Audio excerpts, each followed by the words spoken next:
আলহামদুলিল্লাহ, চরমোনাই পীর সাহেব হুজুরের আখিরি মোনাজাতের মধ্য দিয়ে লক্ষ লক্ষ মুসল্লিদের অশ্রুসিক্ত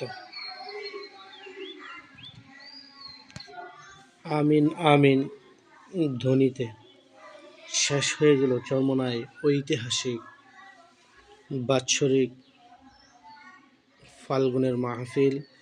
2025 সালের ফাল্গুনের মাহফিল শেষ হয়ে গেল। সকলেই বাড়িতে যাওয়ার প্রস্তুতি নিচ্ছে, বিদায় নিচ্ছে।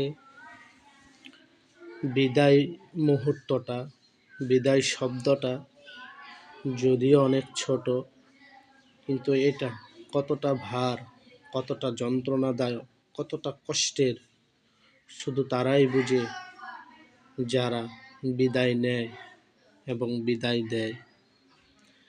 বিদায় কথাটা ছোট্ট অতি, কিন্তু এটার ভার সকলেই সইতে পারে না, সকলে সওয়ার ক্ষমতা রাখে না।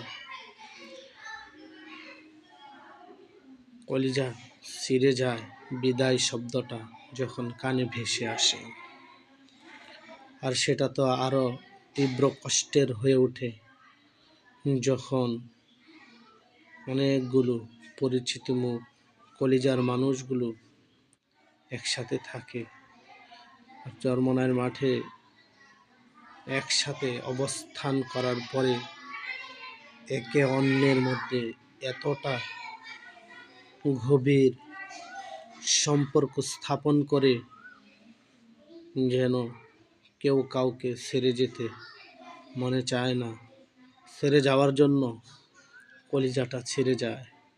তবুও ক্ষণিকের বিদায় মেনে নিতেই হয়, যেতে নাহি দিতে হয়, তবু যেতে দিতে হয়। এরই নাম হলো ছোট্ট করে 3 অক্ষরে লেখা বিদায়। আল বিদায় চরমোনাই, আল বিদায়। আবার দেখা হবে কোনো দিন যদি রব বাঁচিয়ে রাখে, আবার হবে আত্মশুদ্ধির ময়দানে, প্রাণকেন্দ্রে দেখা হবে তোমাদের সাথে। সেই পর্যন্ত প্রিয় বন্ধুরা, ভালো থেকো, আল্লাহ ভালো রাখুক সেই প্রত্যাশাই করি। আল্লাহ তাআলা যেন সকলকে সহি সালামতে বাড়িতে ফিরিয়ে দেয়, আবার যেন রব সকলকে একত্রিত হওয়ার তৌফিক